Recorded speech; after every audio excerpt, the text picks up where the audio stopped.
Chapter 32. Preoccupy the Garden of the Heart. The Lord has entrusted to parents a solemn, sacred work. They are to cultivate carefully the soil of the heart. Thus they may be laborers together with God. He expects them to guard and tend carefully the garden of their children's hearts. They are to sow the good seed, weeding out every unsightly weed, every defect in character, every fault in disposition needs to be cut away. For if allowed to remain, these will mar the beauty of the character. Parents, your own home is the first field in which you are called to labor. The precious plants in the home garden demand your first care. To you it is appointed to watch for souls as they that must give account. Carefully consider your work, its nature, its bearing, and its results. You have before your own door a little plot of ground to care for, and God will hold you responsible for this work which He has left in your hands. The prevailing influence in the world is to suffer the youth to follow the natural turn of their own minds. And if very wild in youth, parents say that they will come right after a while, and when 16 or 18 years of age will reason for themselves and leave off their wrong habits and become at last useful men and women. What a mistake! For years they permit an enemy to sow the garden of the heart. They suffer wrong principles to grow, and in many cases all the labor afterward bestowed on that soil will avail nothing. Some parents have suffered their children to form wrong habits, the marks of which may be seen all through life. Upon the parents lies this sin. These children may profess to be Christians, yet without a special work of grace upon their heart and a thorough reform in life, their past habits will be seen in all their experience, and they will exhibit just the character which their parents allowed them to form. The young should not be suffered to learn good and evil indiscriminately, with the idea that at some future time the good will predominate and the evil lose its influence. The evil will increase faster than the good. It is possible that after many years the evil they have learned may be eradicated, but who will venture this? Time is short. It is easier and much safer to sow clean, good seed in the hearts of your children than to pluck up the weeds afterward.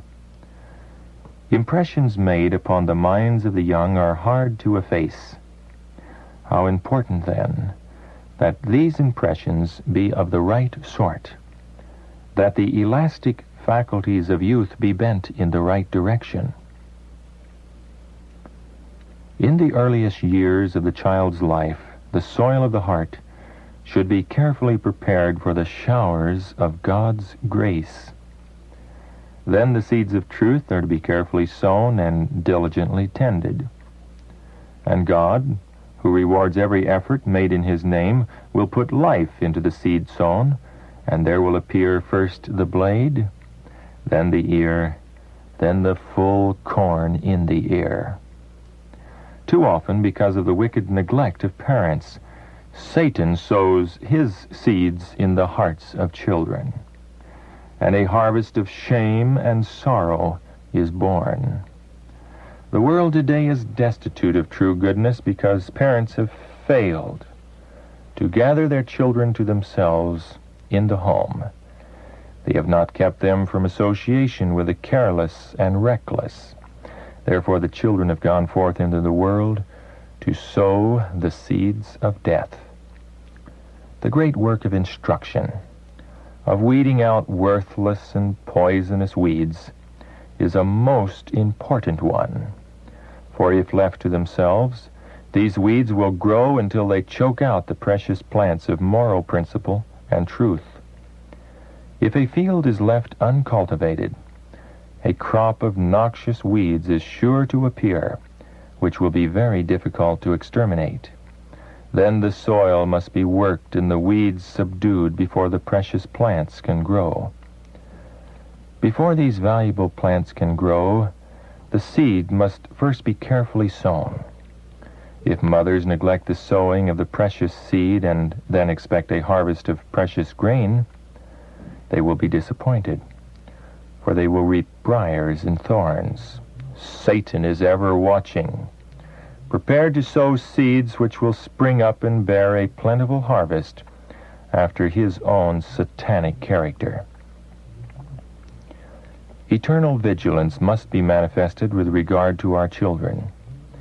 With his manifold devices, Satan begins to work with their tempers and their wills as soon as they are born. Their safety depends upon the wisdom and the vigilant care of the parents. They must strive in the love and fear of God to preoccupy the garden of the heart, sowing the good seeds of a right spirit, correct habits, and the love and fear of God. Parents and teachers should seek most earnestly for that wisdom which Jesus is ever ready to give, for they are dealing with human minds at the most interesting and impressible period of their development.